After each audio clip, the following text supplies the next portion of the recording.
Hey everybody, thanks for tuning in to the Marriage is Tougher Than Woodpecker Lips podcast. This is Brian. And I'm Paul. We'd like to welcome you to a community meant for the men of the world to share our thoughts and perspectives on marriage. We can learn from each other's experiences and help each other be better husbands. Now, let's get right into the show. Hey everybody, thanks for rocking with us today.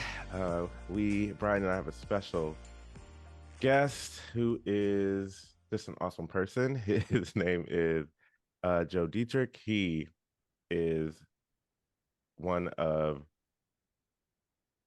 my examples of how to make it through a healthy marriage. And we are going to just talk about dealing with our wives' health issues.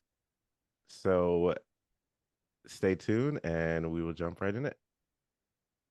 And real quick, we also want to not introduce you, but invite you to hit us up on our socials, searching Marriage is Tougher. You can find us on Instagram, YouTube, Facebook, and you can also reach out to us on our website, marriageisttougher.com. If you'd like to be a guest, there's a short form for you to fill out there where we will ask you a couple questions, what just basically qualify you to be on the show.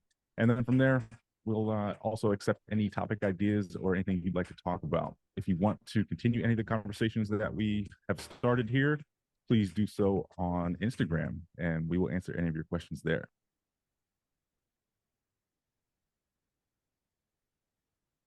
All right. Well, welcome to the pod. So we are just going to jump right in. Joe, thank you for being here. And I'm going to have everybody kind of get to know you. So first question, as we always ask, is who is Joe? Deep subject. Yeah, I'm a neighbor of Paul. I live right next door to Paul. So I'm a guy with a wife. We had 3 children. We've been married 29 years, coming up on 30 years. Been in Central Ohio all of our lives, both of us. Raised our children here in Westerville. Been in the sales and food industry all of my life. I'm a follower of Jesus. Don't let me forget that. There you go. Yeah. Most important. I talk about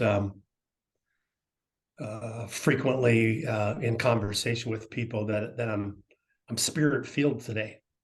I let the Spirit lead me as best I can. I try to do that as a husband. I try to do that as a father. I try to do that as an employee. Boy, it works out better that way. Fall short a little bit here and there once in a while, but yeah, it's good. It's a good life I live today. I'm glad to be here with you guys this morning. It's an honor. It's a privilege, and I hope somehow it can be beneficial to somebody to share the story, share our path, share our road through life. At 60 years old, you've had a lot going on. Everybody at 60 years old has a lot going on. You've had challenges in life. You've seen, I don't know if you've seen it all, but you've seen a lot of what life has to throw your way, and so I'm no different than anybody else with that. But yeah, I'm really glad to be here. Thank you so much for having me. Yeah, thank you for being on. We definitely appreciate it. I heard you say you are going on 30 years married. How long did you date before you proposed?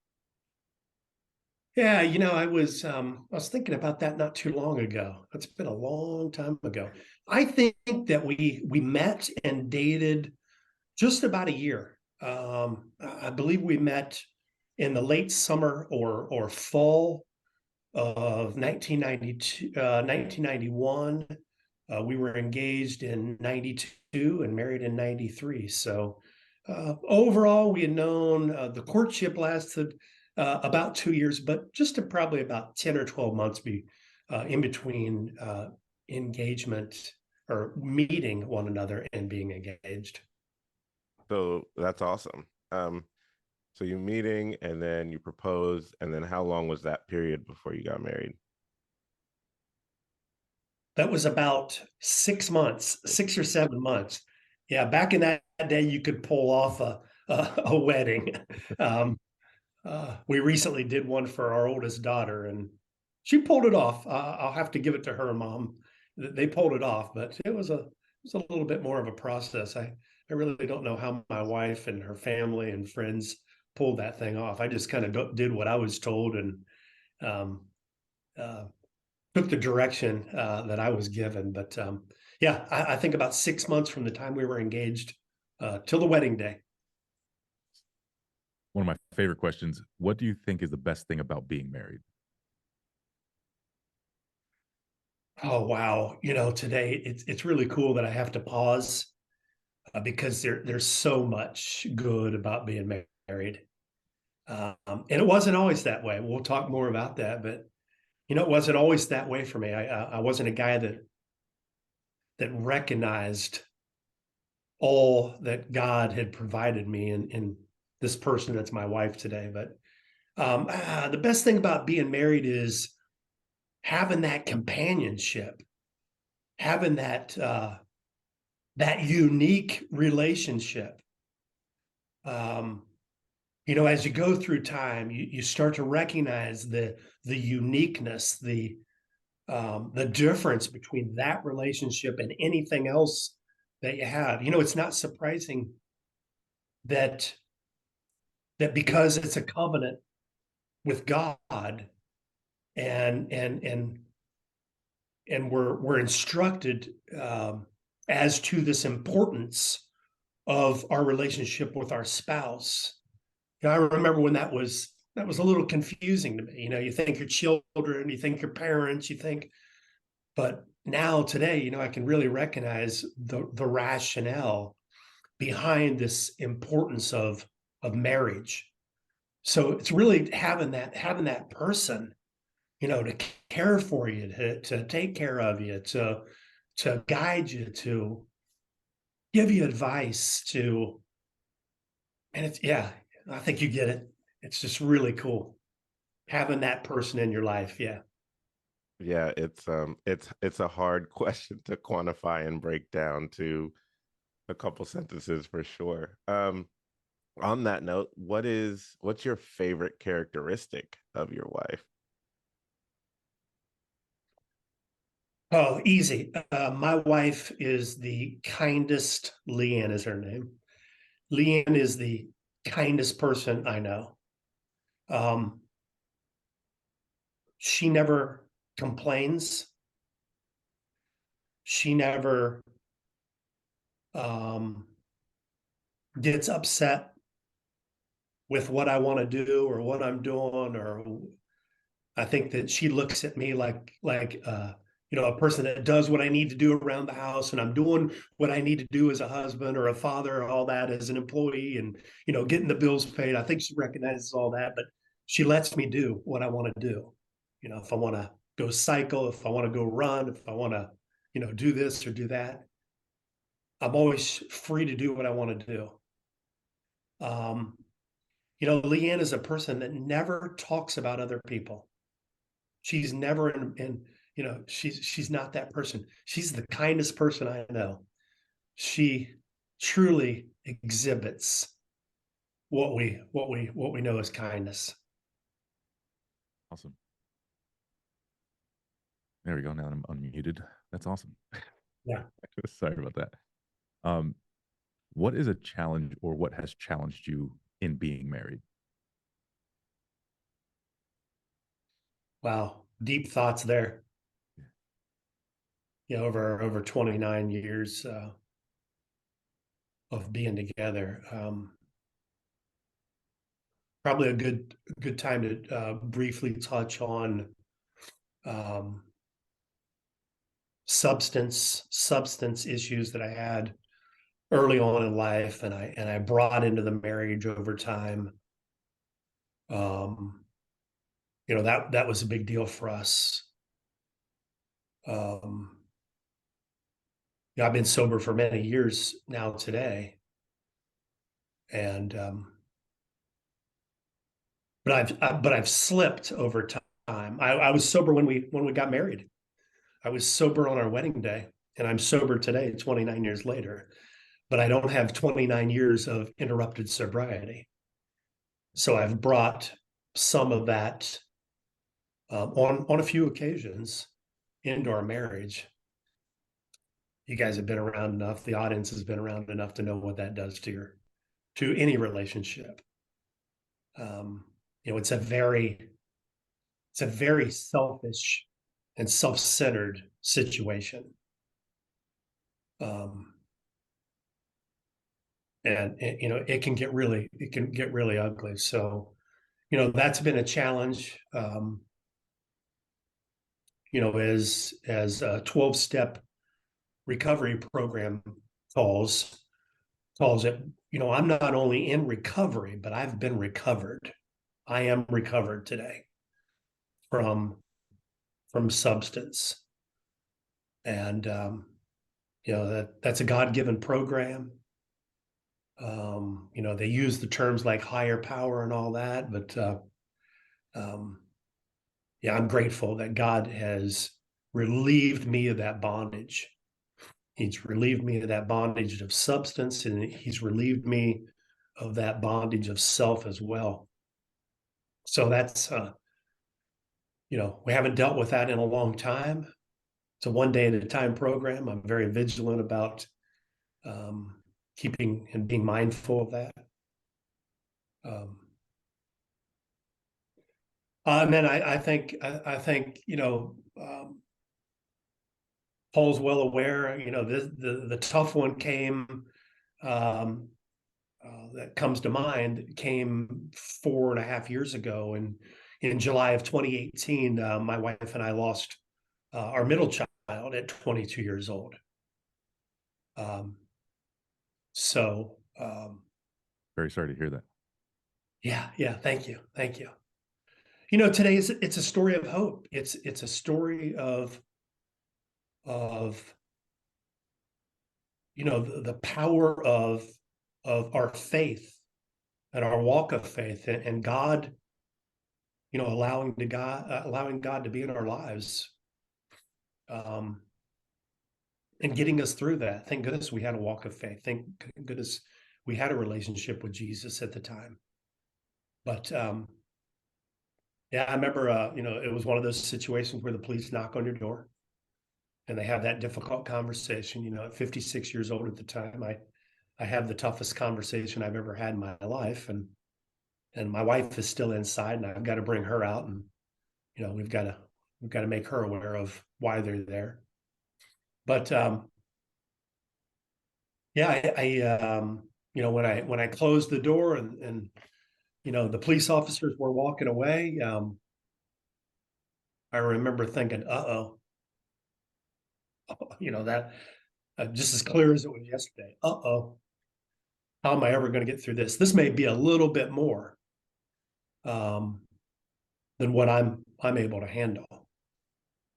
And I think that's probably, Paul knows this story. I think that's probably what's so attractive to people about our marriage is when I turned around, my prayer initially was, boy, we're going to need the strength. We're going to need the comfort that only you can provide, Lord. And I would have never guessed that would have come in the form of that woman behind me. Man, whoa, that is mind blowing. Yeah. And audience, when I tell you this man has all the experiences, like just to be able to talk to him, and you'll see as we get further in the episode, but I tell you, he has the experience and the knowledge, and he's so willing to share. I mean, I just want to say thank you for sharing. I mean, it's a part of just your walk and your life experiences, but not everybody shares that. But you are open to share, all the things you've been through. And it's almost like we have to have you come back like 3 different times to talk about 3 different things, because those 2 things that you mentioned as a challenge are not small things. And the fact that you guys have still made it, you're still making it, because I know it's never something that you get over, as far as losing a child. So every day you guys are still showing up for each other. And that is so inspiring for me as someone who sees it daily. But just, I'm sure anyone that hears this episode to just be like, oh, like challenges in marriage, like that's real. The two things that you said are like, wow, how do you get through that and still, be going on 30 years? So I want to ask you, I mean, obviously you said your relationship with God was huge in both of those things, but did you have any, or what were your examples of marriage coming up or even now that saw what you liked or what you didn't like, kind of going down that road? Yeah, I paid attention to a lot of people that have gone before me in marriage, and it started in with my parents. My parents, um, I don't know what they were married, 45 years. My mom passed away at 69, my dad at 72, so their lives were cut short, but we were raised in the church. It was one of those traditional marriages where that your dad works all the time. My mom worked as well, but she did the cooking around.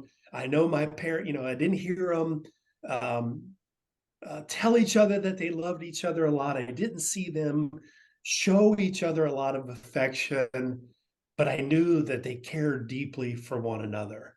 They were married for a long time. I never saw my parents argue. I wish I would have brought that into my marriage, but I had to learn that one a little bit more along the way. And then, so that was a great example. And then, obviously, I've known my wife a long while, and I've known her parents a long time. Leanne's mother suffered from mental illness, and her dad was a professional. He was a physician, and I saw him stick by that woman. Um, when things got, no pun intended, a little nutty, right? A little crazy. And I saw him stick by that woman. We were talking about that, I don't know, within the last couple of weeks, about who he was as a man and as a husband, as a father. I can see who he was as a father as well. So yeah, just seeing some really, really good examples over time.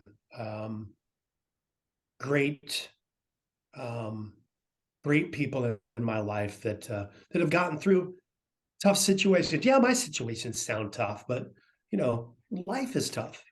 Situations, marriage, and raising kids, and finances, and careers, and all that stuff is tough stuff. And we'll all get to go through it. We'll all get to go through all of it, probably. Stay married long enough, right? You Yeah. get to go through it. Stay alive long enough and stay married long enough. Right. And it sounds crazy to say, well, yeah, that's the goal, right? Stay married long enough that you have to go through all the stuff. Yeah. I just wanted to mention, one of the questions we asked. I don't even remember what the question was now off the top of my head, but oh, what was um, one of the biggest challenges in your marriage? We asked, and just to see you go into that depth of thought, right, to provide an answer, but I could just kind of see calculating how long you've been married and all of your experiences. I don't know why it hit me so hard, but it hit me significantly to just kind of see you, just see the expression on your face as you're like kind of like reliving some of the experiences to formulate an answer for us. Um, I don't know. It was just, it left me wanting to have that as well, right? To have that length and depth of relationship, like you stated, the significance of the relationship that you have with your wife. Um, it's funny to me because we had an episode where we talked about is your wife your best friend? Right. And we landed on, while she does have the attributes of being a best friend, we feel that the title wife is up here compared to where a friend or best friend would be. And I can see that you live that. Oh yeah. Yeah. She's definitely my best friend. And I think, another 60 or 90 seconds, kind of a really, really important to point out is, it wasn't always that way. In fact, there were some really, really tough times in our marriage that lasted for years. I think that's what's really cool is that what has taken place in our marriage and in our lives together is nothing short of miraculous. God has come in, has found his place in our marriage and turned it around. And it started a little bit before we lost our daughter, but it really catapulted, and we came together, and it's completely different. And I mean tough lasted for 20 years. I don't mean, we had a few months of tough times here and there. I'm talking years. I'm talking to attorneys, looking for places to live separately on both sides, her and me. I'm talking tough stuff for us. The relative term for me would be tough stuff for us. And today I describe it as absolutely miraculous at what God's done. Wow. Yeah, we haven't even really started the episode, but this is Joe Dietrich, everybody. He's amazing. Um, well, I'm glad that you guys worked it out because you guys are by far like the most amazing neighbors ever. So that's awesome that you still live in the same house. That's amazing. Um, Brian, you want to ask the question you always ask that's not on the paper? What's the magic sauce? What's the secret? And I feel like you've shared it with us already, but if you want to double down on it, triple down. Yeah. You can look at it a number of different ways, but it has a lot to do with selflessness. It has to do um, with not thinking less of yourself, but thinking of yourself less, right? Hmm. Yeah. That's Man, hard to do. That's hard to do in this life. We, we want to feel good, with that history that I have. I'm searching, I'm looking for this, I'm looking for that. And, you know, the, you end up alone, you kind of end up empty. And I think when you can be selfless, that's really it. When you can put other people first. And I think what takes place is the obvious. You shovel it in and they shovel it back, and it feels like it's like God stuff. It feels like their shovel is a lot bigger than yours. Like you're just like, wow all the time. I've given so little. I've sacrificed so little. Um, so I think that's it. I think it's selflessness. I think the golden rule is good stuff, right? There's some real benefit. I had an old I'll close with this piece of it to that question, but I had an old Christian friend that gave me some good advice many, many years ago. And he said, there's only one way somebody responds to kindness. And if we're kind, we're going to get kindness back. It feels really good. man, you started off with the nugget of selfishness, selflessness, and then you just ended with that nugget. Like, I'm here for all of it. I'm here for all of it. Appreciate you. Yeah, that is fantastic. Um, yeah, so we are going to, so that's Joe, everybody. He's amazing. Again. Um, so we're just gonna jump, slide into more talking about the topic at hand. Um, one of the many, obviously, that Joe has some expertise on, far as being a husband. Um, but what, and I'll start with this. The reason that I wanted to have this conversation with you is because I don't feel I champion this moment myself. So to when my wife isn't feeling good, or she's been through some health challenges, even when we were from when we were engaged. um she's been healed so many times. um Now that I actually reflect on it, they thought she had cancer or something multiple times, and we would go through the steps of um evaluating and all that, and we would come back and they'd be like, oh, this is getting smaller and it's not supposed to. So that type of stuff. So we never had to take the extra steps um that are taken. But it's just, when she is not feeling herself, or when she is going through health issues, like, I know I could be better. um and I know I need some tangible tips, or just to hear experience, to not know that I'm crazy on what I'm thinking or what I'm feeling as I'm going through this. So um yeah, if that's why I wanted to have this topic and talk with you about it. So if you wouldn't mind, if you could please just walk us through kind of your experience as you've been married, excuse me, been married, um, with how you walk through that and how you engage that space.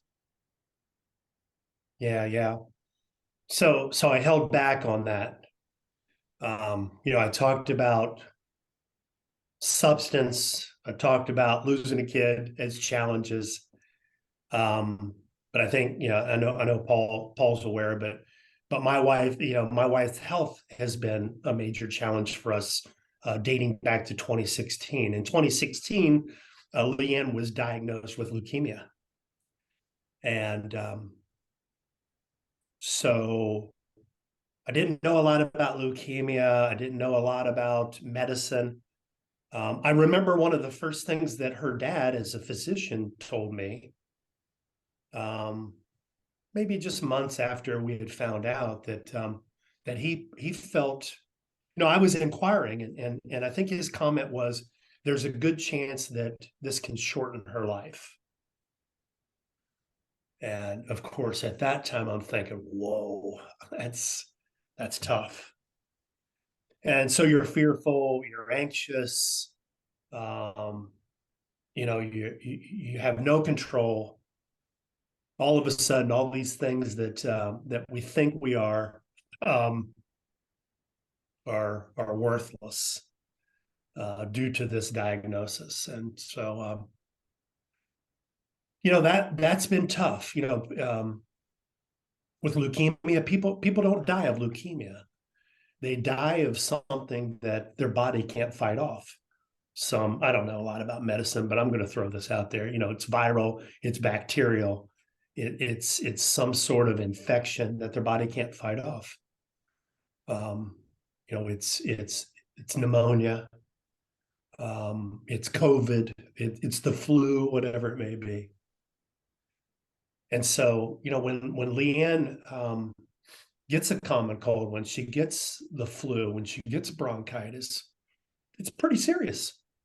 Where it may debilitate me or you for a week or two or a few days, it holds on. It attacks her immune system for weeks at a time.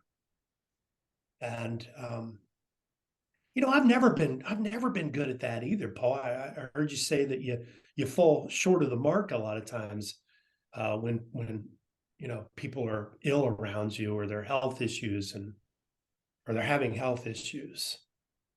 I remember, as when my kids were little, get out of bed, go to school. You'll feel better in a little bit. I had no sympathy, I had no empathy. It was like I felt nothing for other people. And so that's tough. You love this woman, you know how valuable she is in your life.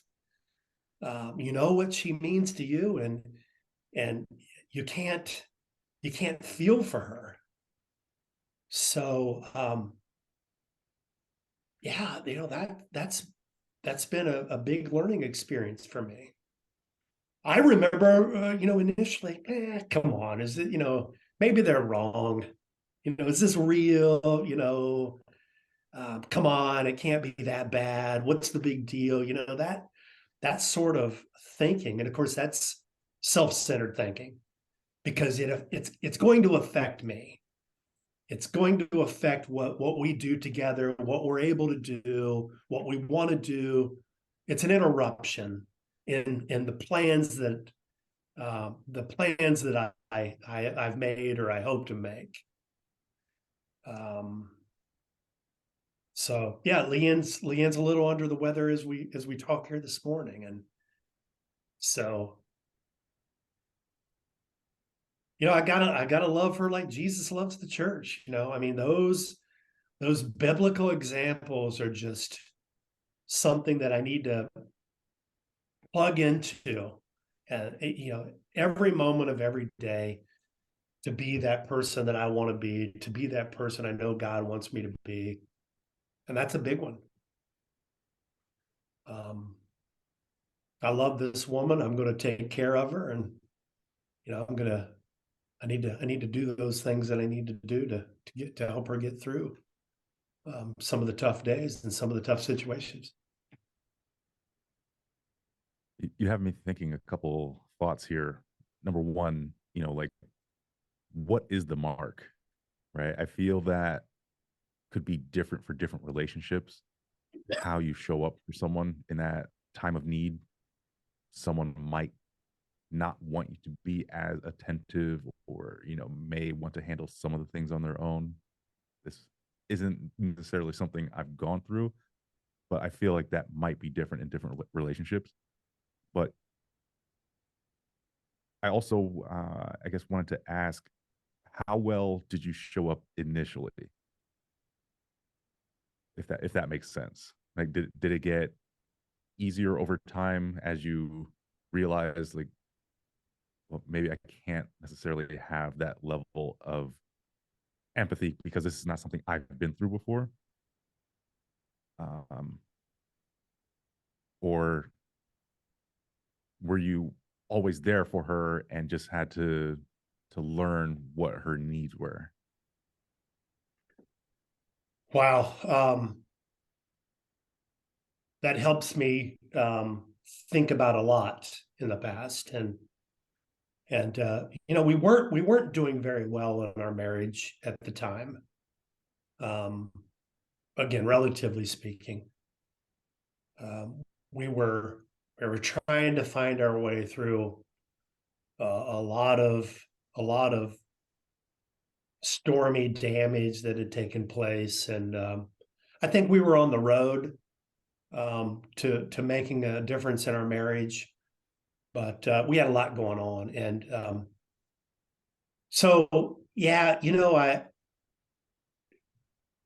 dating back to 2016 and where we are today, there's been a lot that has changed, but man, I can tell you, it seems like it's truly has been maybe one step forward and two back, and two or three forward and one or two back. It seems like it's been a really slow process to me, of me getting better and doing better at that. Maybe she would feel differently. I hope she would. I hope I'm just being critical of myself. But but it didn't happen overnight. You know, that's the reality of it. Uh, you know, and again, you know, it ties back to, you know, what I want to see happen in our lives, what I want to see take place, what I have plans to do. And every time I think about that, which is of paramount importance to me, you know, there's this interruption. There's this thing that's in our way, our health. And so, you know, you've got this going on, and it's a constant battle. I mean, it's a constant battle with what I want versus what she needs from me. But again, I emphasize that, you know, it's gotten better. I've gotten better. I've changed. God has made a difference in my life and in who I am. I talked about that earlier as a husband. That's a big piece of it. I'm more caring. I'm more considerate. I'm less self-centered. I'm less focused on, you know, what I want to happen in my life to make me feel good. I'm less and less of that, and more spirit filled. I like that. I like that stuff. It sounds like learning how to manage your expectations has been a big part of this process.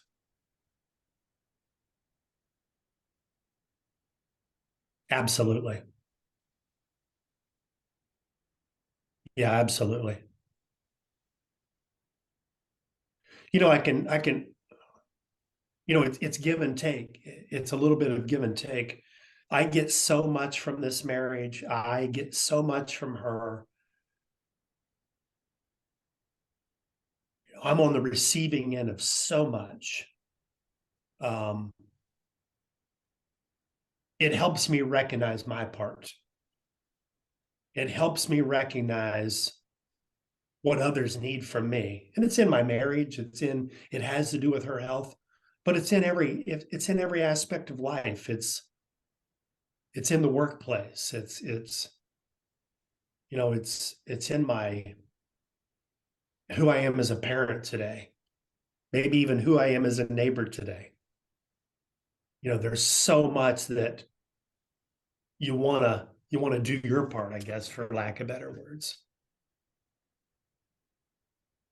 You talked a little bit about releasing your selfishness, right? Thinking of yourself.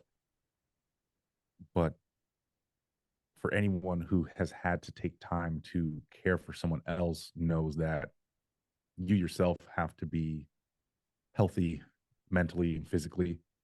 So what things or how do you care for yourself in order to, have the capacity to care for your wife in the way that she needs? Yeah. Super important.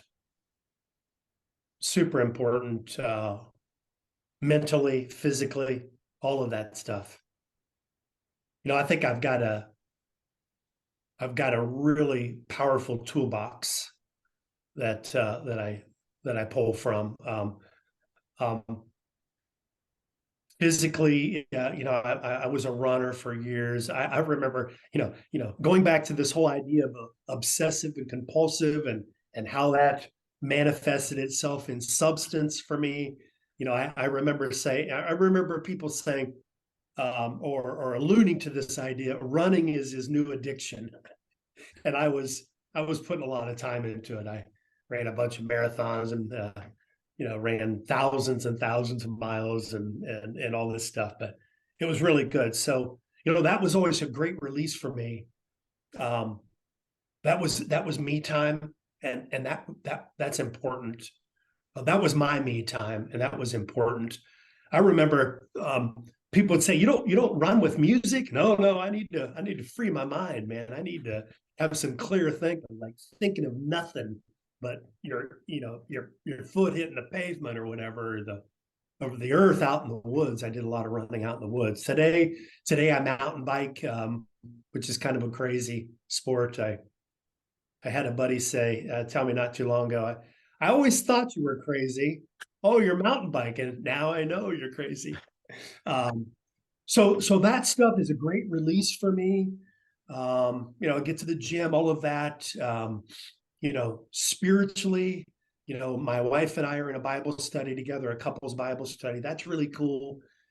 We do a lot of stuff together. We get out, we walk around the neighborhood. My wife's a wonderful cook. We eat a lot of good food, mostly healthy food, but we will throw in some good old, country dishes like meatloaf and So fried good. chicken. She's so good.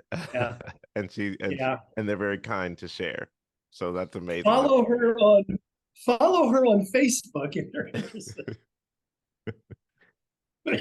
So yeah, spiritually, physically, all that stuff is super important. Uh, Maintain that attitude of gratitude and that ability to look at all the wonderful things God has put in our lives and people that God has put in our lives. So yeah, I agree with you, Brian. Staying healthy is a big piece of that, and health comes in many different forms. Yeah, that's good. I think that's a good reminder because I show up as a better man in all my situations if I have prayed, if I have worked out, and if I am putting the right food into my body. I'm just a Wow. better person. And I think in my struggles in that, I have to remember that that's the goal, right? Like I have to remember, I have to make those things important because I know, like, and my wife will be like, when's the last time you prayed? Like she'll ask me because like I am literally a different person, right? Or she's like, have you been to the gym lately? Like because it shows up differently. So I've never, I mean, I thank you for talking through that because I've never quantified or even put that together that I need to write that down somewhere that I see it all the time so that I remember and it will give me permission to do those things. Because sometimes when, life happens or there's a tragic event or, someone's not feeling good, I have to remember that I need to do these things so that I can show up better for everybody. I'm sure Joe would tell you as a sales guy, your outputs are a direct relation or have a direct relationship to your inputs. Right. It's Yeah. It's key. And I'm just, reflecting that I need to be better as well. Yeah, that's a great point. You know, it, I'll forget to pray before I forget to load up my mountain bike or before I forget to go to the gym. Isn't that? And we recognize, we're men that can recognize the importance of our walk of faith. But that's typically the first thing we don't make time for. That's the thing that we don't make time for. When we don't make time for things, I think putting up a post-it note to, you know, and one of those, it reminds me of one of those sayings where you see repeat, boom, boom, boom, repeat, boom, boom, boom, repeat. That's good. Yeah, There's Crystal's gonna be never like, why are ending. these sticky notes everywhere? They say the same thing. Why are they everywhere? I'm like, I'm just trying to be the best person. Just trying to be the Yeah, best me. I got a bad memory. Right. Um, Let me just ask you this. I know we talked a little bit about it, but how, or if you could tell Brian and I, and anyone who has, who's walked through health issues with their spouse, what are some, I'd say, what are some general good ways to support your wife? And then what works for you guys well, and how you support her as she's going through these issues? Yeah. I think in general, I found it best to be available. You know, it's like the heater in your car. The heater in your car never goes bad in the summertime.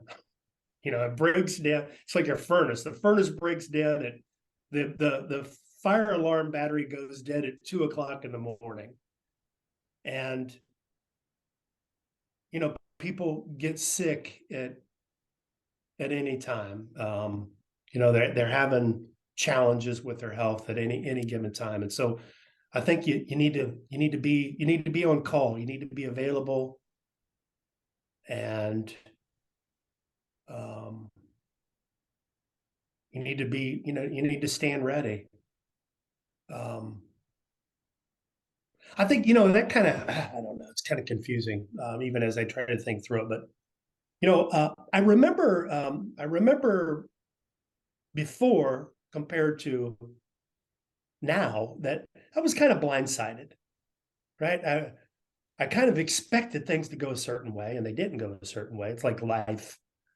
If everything would just go the way that I've got it scripted out, gosh, or if everybody would act certain ways, and of course, it doesn't happen that way. And I think that's true with her being ill.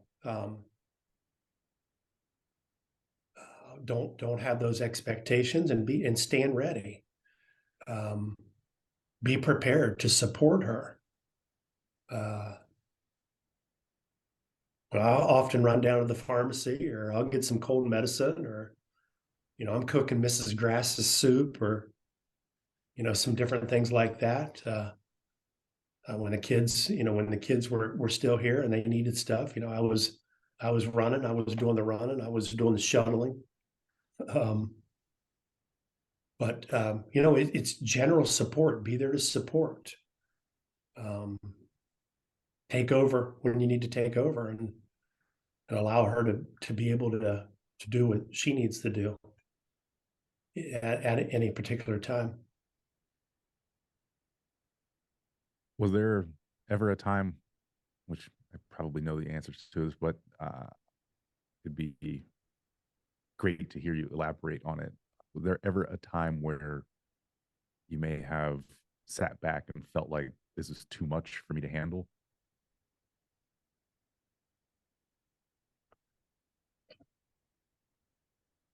No, I don't recall that ever being a thought.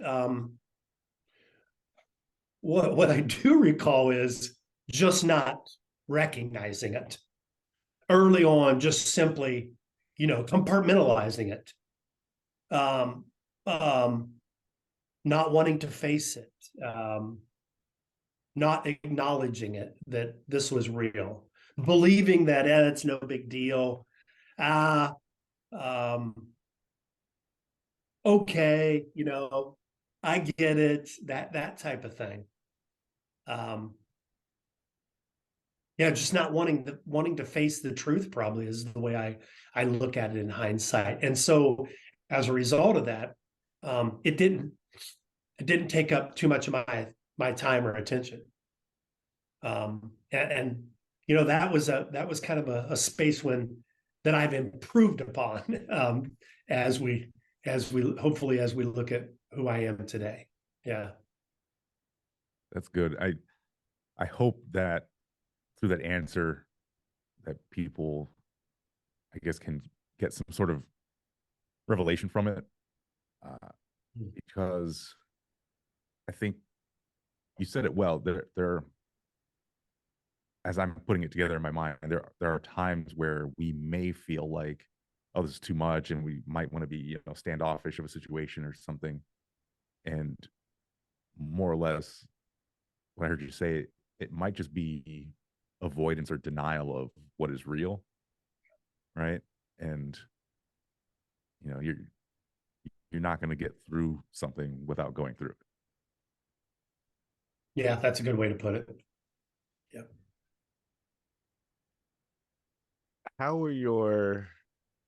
did you guys navigate conversations about her diagnosis and her care, even from, like you said, from the beginning, where you're in your mind, you're like, it's not this bad, but then like knowing knowing Leanne, knowing that, you know, she was a nurse forever, knowing that she understands all those things, and it's affecting her, right? Physically, but knowing that you may not have been seeing the seriousness. And then how did you get from having those conversations initially, and then how do you guys kind of navigate those conversations now? Yeah, yeah. We haven't mentioned that, but in the professional world, Leanne was an RN, so she's super intelligent when it comes to healthcare.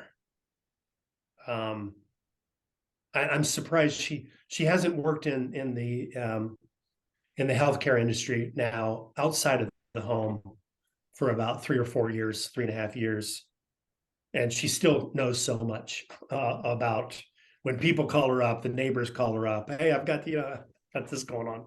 Like, Yep. how do you how do you Yep. recall that stuff? He is the But yeah, neighborhood health professional getting us all right. yeah. I mean, for the longest time, I really didn't even understand it. It's very complicated. Leukemia, there's a million forms of blood disorder, and hers is one of them. Um, and so it was very complicated, and um, I think it was just confusing. It felt like, in hindsight, it feels like I just wasn't very interested in all of the details. I understood that she was ill. I understood there was a diagnosis, um, but yeah, I didn't understand a lot about it for a long time. Today, I do understand more about her particular chronic lymphatic leukemia. Um, so we do talk about it. We talk about some of the things that are going on. You know, um, different things that doctors are recommending. One of the ways that I support her is once a month, October through March, she has infusions, and basically those are antibodies. They're providing her system antibodies to fight off and build up her immune system. And so I drive her to the James, and then I go back down there about 4 hours later, and I pick her up once a month, October through March. But yeah, I've become more open minded to understanding more about it. I think to answer your question, we do communicate it. I think that has helped me become more aware of the importance of why she needs to do what she needs to do. During pandemic, during cold and flu season, or whatever it is, we've got to be really careful. I remember thinking, what's the big deal? Come on, you know, don't overreact here, with the masks and getting in close proximity to people. Today I understand more about that. Um, um, so I think today I'm probably a better listener. Pay attention a little bit better.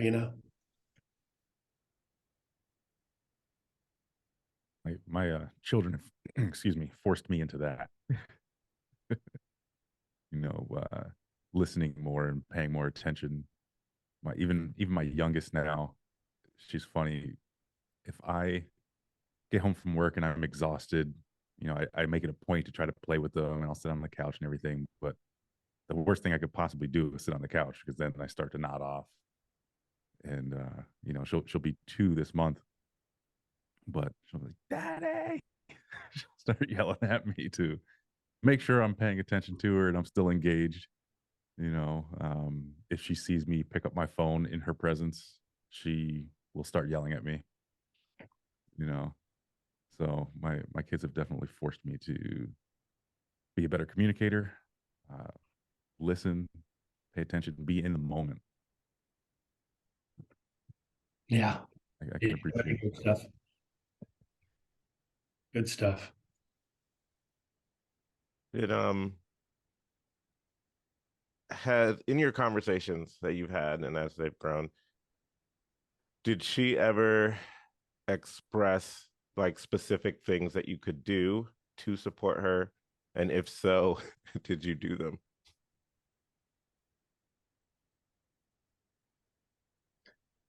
Yeah.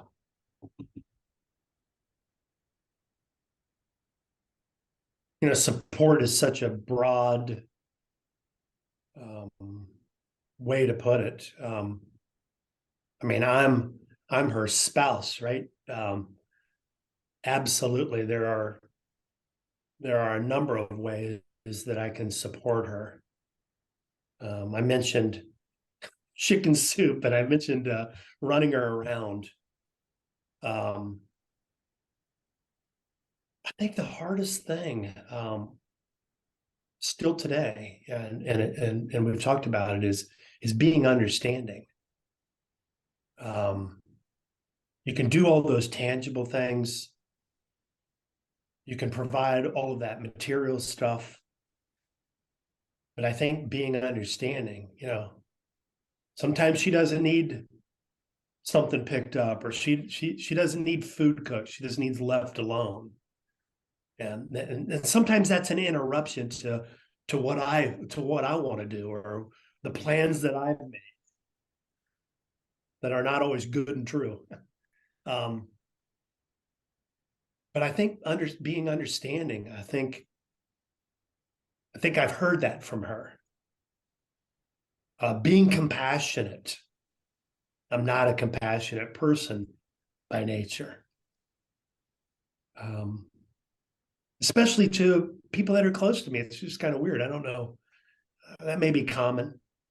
I can be caring and considerate and all that, but then I can be short with people that are closest to me.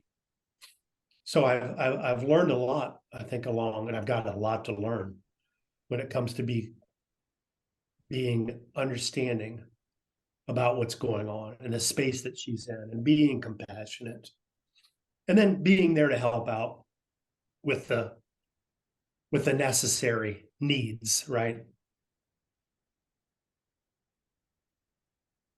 Yeah, I think that's the best way to describe it.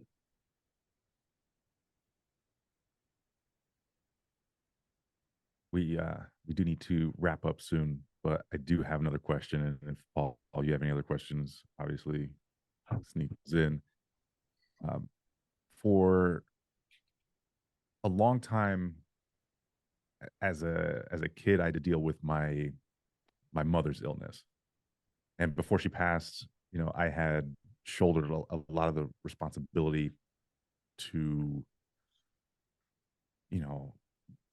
get her back and forth to dialysis, get her to doctor's appointments, things of that need. She needed an in-home aid because she didn't want to live in a assisted care facility. So we made arrangements for that to be the case where she could still have her independence, to whatever extent that she could. But I think that has played a large role in a fear of mine that I might have to deal with something similar in my marriage as well. So I would ask, Yeah. What, being on the side of it that you are, what tips would you have for someone who may have, just gotten some news that their spouse is ill? And especially if they're going to have to step up and play a major role, as you have. Yeah, wow. Man, I have so many thoughts on that, and I heard you say we're going to wrap up, so I'll try The to. wrap up can be long. It's fine. Yeah, no, I get it. So that's the really cool thing about having a relationship, a true relationship with Jesus, is that you you have all of those examples. You know, if you're in the book, you understand the word and you have all those examples. I like that. I like that saying out of that Toby Mac song, I think it is. I think it's Kirk Franklin actually that sings the part, but he says, "I'm trying to get somewhere." You know, my focus today um, is on my eternal life. I recognize, as the Bible tells us, and I know Paul's heard me probably say this, but it's true. This verse and quote this a number of times. But in this world, there will be trouble, and you're going to face it, and she's going to face it, and he's going to face it. You know, Leanne and I have had this conversation that one day, unless we die together, we're going to be left alone. One of us is going to go. One of us is going to go home, and the other one's going to be left. It's going to happen in our marriage. It's going to happen in our lives. I think I try to look at this stuff, to answer your question, as kingdom work here on earth. You know, this is judgment day stuff. How well did you do? And I keep my focus on Jesus. I keep my focus on eternal life. You know, that's our hope. Through all that we muddle through all that we're going to go through all that we have went through, you know, that has to be our focus. Otherwise, it's tough stuff, and it's tough stuff anyhow. Yeah. Yeah, I love that. I love this idea, and I've heard, you know, some teachings on this idea of judgment day stuff. Have you ever really thought about what those questions are going to be? It's probably not going to be what we think it's going to be. It's going to be really like love thy neighbor stuff. It's going to be like Matthew 25 stuff. Well, Lord, you were never in prison. That red letter stuff, right? That instructional stuff. I think this is a big part of it. I look at marriage as a covenant with God very much differently today than I did a week ago or a year ago. I know how important that is to him, and I'm going to make it important to me because I want to go home one day. Yeah. Let me ask you this.